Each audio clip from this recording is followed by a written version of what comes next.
Welcome back to going का maths study. मेरे प्यारे बच्चों, आप सभी भैयाओं का स्वागत है मेरे चैनल गोइंग का मैथ्स स्टडी में।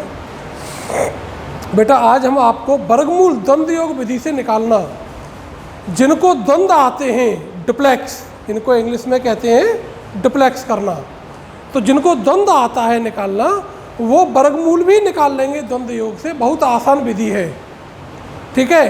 किशोर वर्ग वाले भैयाओं के लिए ये अतिरिक्त लिखित चक्र में आता है, लेकिन तरुण वर्ग वाले भैयाओं के लिए लिखित चक्र में आएगा, इसलिए यह वीडियो दोनों के लिए कारगर रहेगी, तरुण वर्ग वालों के लिए भी और किशोर वर्ग वालों के लिए भी, ठीक है। संख्या 6 अंकों की होगी और अपूर्ण वर्ग संख्या होगी। 6 अंकों की संख्या होगी और अपूर्ण वर्ग संख्या होगी। तो कोई भी 6 अंकों की संख्या ले लेते हैं और उसका वर्गमूल निकालना। मान लीजिए मैंने संख्या ले ली 7, 6, 9, 8, 5, 3 और इसका ऐसे करके उत्तर आ गया कि भाई इसका आपको उत्तर निकाल करके देना है, दशमलव के 2 स्थानों तक देना है।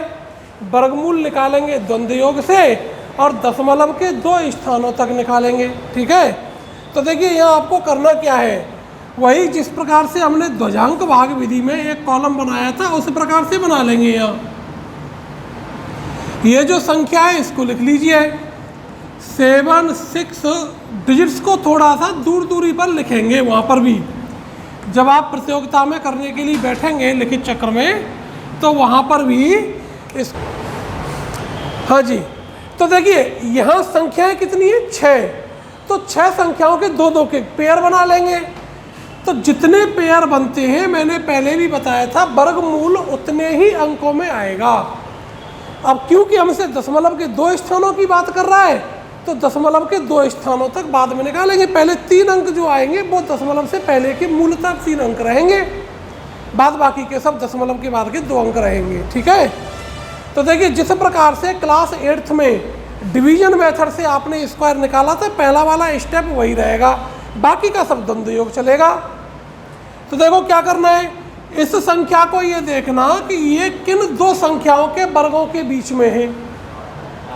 8 और 9, तो छोटे वाले को लेते हैं हमेशा, भले ही ये 9 के नियरेस्ट है, लेकिन लेंगे किसको, छोटे वाले को लेते हैं। तो 8 हमारा इसका पहला अंक होगा, 8 हमारा पहला अंक होगा। तो 8 का वर्ग कितना होता है 64, 76 में से 64 घटा दीजिए, 12 बचे। 12 अगले वाले अंक के नीचे लिख दिए। यहाँ तक की कहानी समझ में आ गई। अब हमारा भाजक क्या होगा, तो जो पहला अंक आया है उसका डबल ये भाजक होगा हमेशा, ठीक है।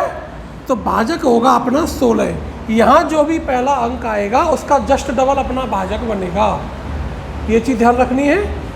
8 और 9 के स्क्वायर के बीच में आ रहा है, तो छोटे वाले को लेना है, छोटे वाले के वर्ग को इसमें से घटा दिया, जो बचा वो आगे वाले अंक के आगे लिख दिया। इतनी सी कहानी करनी है।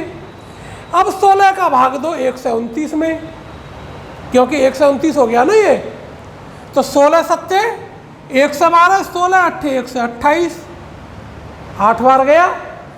तो 128 में 129 में से 128 गए, कितना बचेगा, 1 बचेगा, ठीक है। 1 बचा, यहाँ तक की बात कहानी समझ में आ गई। और वो जो बचा हुआ है वो कहाँ लिखना है, आगे वाले अंक के नीचे लिखना है। तो ये बन गया आपका 18। अब इसमें से घटेगा क्या, ये जो अंक आया ये आपका वर्गमूल का द्वितीय अंक है। तो पहले इसमें से आप घटाएंगे, पहले इसमें से आप, और वो क्या घटेगा वो समझ लो। तो यहाँ इसका द्वंद्व घटेगा, इसको तो आप भूल जाओ पहले वाले अंक को। अब द्वंद्व कहाँ से शुरू होंगे, दूसरे अंक से द्वंद्व शुरू होंगे। तो दूसरा अंक एक ही है 8, 8 का द्वंद्व क्या होगा 64। तो 18 में से 64 माइनस में आएंगे, तो 8 बार तो भाग जा नहीं सकता, तो फिर भाग कितने बार देंगे, 7 बार। तो यहाँ पर कितना आएगा आपका 7 आएगा। और 16 सत्ते 112, 129 में से 112 गए तो कितने बचे 17 बचे। तो यहाँ पर कितना आएगा जी? 17 आएगा। ये वाली बात क्लियर हुई कि ना हुई? कोई डाउट यहाँ तक? अब 16 का भाग किस में देना है? इसमें नहीं देना, पहले इसका दंड घटेगा इसमें से। तो 7 का वर्ग हो गया, 7 का दंड हो गया 49। 178 में से 49 गया तो कितने बचे? 129 बचे।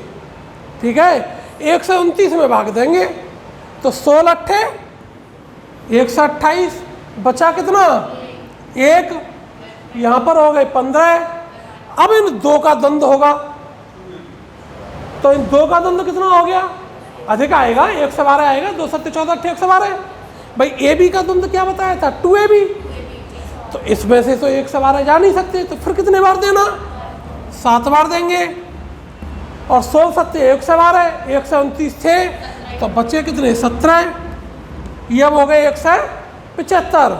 अब इन 2 का दंड, तो 2 7 14 7 98। 98 घटाएंगे 1 से 75 में से, तो कितने बचेंगे? 77 बचे। 77। अब यहाँ 3 अंक हो गए ना, तो ये तो हो गई पूरी कहानी। अब आगे जो आएगा वो सब दशमलव में आएंगे, तो यहाँ लगा लो दशमलव। 77 में भाग दो 16 का, तो 16 चौको 64, 4। ठीक है, बचे कितने? 13। 13 यहाँ लिखा जाएगा इसके आगे। क्लियर हो गया? अब इसमें से पहले द्वंद्व घटेगा इन 3 अंकों का। भाई पहले वाले का तो कोई रोल नहीं है, पहले वाले का रोल यहीं खत्म हो गया, बाकी जितने बढ़ते जाएंगे उनका द्वंद्व होता जाएगा। तो 2 7 14, 14 चौको 56, और 7 का वर्ग 49, 56 और 49 1 से 5। 1 से 33 में से 1 से 5 गए तो 18, 28, और 16 का भाग देंगे 28 में, तो 16 एकम 1 बार गया। तो बाद बाकी का कितना बच रहा है? कोई लेना देना नहीं है। तो आपका उत्तर इतना आ गया 877.41। क्लियर हो गया? आप इसको अपने कैलकुलेटर से किसी से चेक कर सकते हैं। ठीक है जी, वर्गमूल द्वंद्व योग से निकालना आ गया। अब मैं यहाँ पर आपके लिए होमवर्क के लिए प्रश्न दे रहा हूँ, जिनको आप कैलकुलेट करके हमें चैट बॉक्स में आंसर देंगे। 7965543, दूसरी संख्या 908506, और तीसरी संख्या है 108065। ये 3 प्रश्न है, इनको आप निकाल करके देख लो, एक बार आपका अभ्यास हो जाएगा। ठीक है जी, आप यहाँ बैठ करके कर लीजिए, जो वीडियो से प्रैक्टिस करेंगे वो वीडियो में चेक करके आंसर देंगे। नमस्कार, जय हिंद, जय भारत। Take it easy. क्या बोल रहे स्टूडेंट्स लोग? एग्जाम आ रहे हैं, पढ़ेंगे। जो नहीं पढ़ता उसको भी पढ़ाएंगे। Let's do it. एग्जाम के टाइम पे थोड़ा गुनगुना